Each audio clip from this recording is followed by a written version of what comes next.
everyone, it is Mona here at Craft Klatch. Today is Friday. That means it's another Coaster Friday. Today we are doing the Rapunzel coaster, which was suggested by Hannah Beebe. Now when I had originally started, I was kind of planning on going in a different direction. It didn't work out quite as I had hoped, but I left it in there just so you can kind of see where I was going and where I ended up. And it all worked out fine in the end, but I thought I would share it anyway and figured you can refine it if you did want to try it that way. We are making these Rapunzel coasters, and I mixed 1 ounce of the Easy Cast. This is going to be for the first layer. Now the pictures I looked at, Rapunzel wears purple, so we're going to do a purple background. But you can do any color background that you want, and then this is just a fine glitter. So I'm going to pour some in, mix it up, pour it right in. Take your lighter, pop the bubbles, let it cure for 12 hours. The resin is set. Here's the image that I plan on using from Tangled. I'm going to print it on transparency film, but I did this just as a guide so that I could see how wide her hair is going to be at the bottom. So I took some silly putty, and the thing about silly putty is it doesn't stick to most things, but it will stick to your silicone mold like immediately. So I have some stuck on here that I can't get off, and it'll be fine, but just a fair warning to you, you don't want it to be touching your silicone. And I made it nice and thin because I know from some of my past coasters how thick 1 ounce is going to be. So this will be plenty thin enough, and I know roughly where I want it to be. And I'm going to put it in, and I'm just going to make sure I don't touch my silicone mold, but I want it almost up to the very edge, just like this. So it'll be very thin and we'll be able to tell where it's at. Now I've mixed 1 more ounce of resin. I have my pigment. I'm going to put some in here. I want it pretty nice and solid. So now I'm going to just take it and pour it over here. I want to make sure it gets over that silly putty. Okay, I'm going to pop the bubbles. We're going to let this sit a minimum of 12 hours. So I have the transparency film. I have it printed out here, and now I'm going to cut it.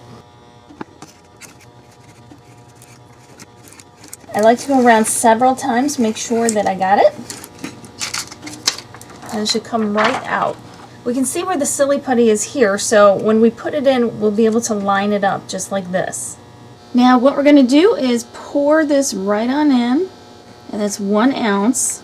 I'm going to take my lighter, pop the bubbles, then I'll take the transparency film, and as we've done many times before, I'm going to take that transparency film and just slide it right in. Now I'm going to want to get it scooched over to the right as much as I can. Press it down and get all those bubbles out from underneath. And make sure you get the hair lined up with the silly putty. Take your lighter, pop the bubbles, and we're going to let this sit for a minimum of 12 hours. The coaster is cured, so I'm popping this guy out. Now we know just under here is the silly putty. I'm going to use my Dremel tool to cut this very thin layer just to get at that silly putty. Now I'll just pick out what I can. I don't think it'll come out in one big piece. Oops, we're still pliable at this time because it's only been about 12 hours. See, there it is. So I have a length of hair, and it's just doll hair that I got at Hobby Lobby. And here's the coaster. My plan is to wrap this hair around the coaster. I'm going to trim this end to make it a little bit neater. And what I'm going to do on this end, also trim it. So I have the doll hair. An option would also be yarn, and I think that would look just as good. Now the amount of doll hair that I have is actually a little bit thicker than expected, and the whole idea was to stick it in here just like this, but I can't get it to wrap around then, so you could skip this step altogether if you wanted to, which is what I'm actually going to do now. I'm working on parchment paper, and we're going to finish it off not sticking it in there. If you use the yarn, there's a real good chance you could do it in there and maybe have a thinner ponytail, but I really like the thicker ponytail. And this is not the most practical coaster in the world, but it's a fun one. Okay, so we are going to take our ultimate glue, put glue around this entire coaster, and we want it pretty nice and thick. I'm working on parchment paper so that nothing will stick to the parchment paper. We'll be able to pull this coaster off in the end. I'm going to take this end and start it where it would have been coming out. And I'm going to wrap it around. Okay, and I want it to overlap at the very end, right like this. I'm going to hold it for a while. You could put some rubber bands around it and do it that way. I just don't want to get glue all over everything. But I'm just going to place things in various places around the braid just to make sure things stay in place. And then we're going to let this glue dry.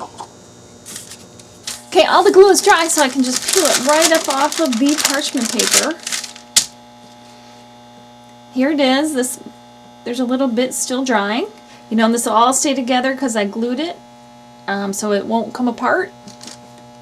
And I thought it was a little bit of a different take on a coaster. So be sure to let me know what you think in the comments below. So it is time for the fishbowl. And if you want your idea added to the fishbowl, be sure to add it to the most recent coaster video. Magtech Blue Steampunk Coaster. So that's what I'm doing next week, and be sure to throw some ideas in there on what you would like to see in the steampunk to help me out with that, and add your ideas for next week. So thank you guys for watching and subscribing and being here every week. If you're not subscribed yet, be sure to subscribe so you don't miss a thing. I will definitely see you next time, and remember, life is too short not to shimmer, so grab your glue gun and your glitter. Stay safe.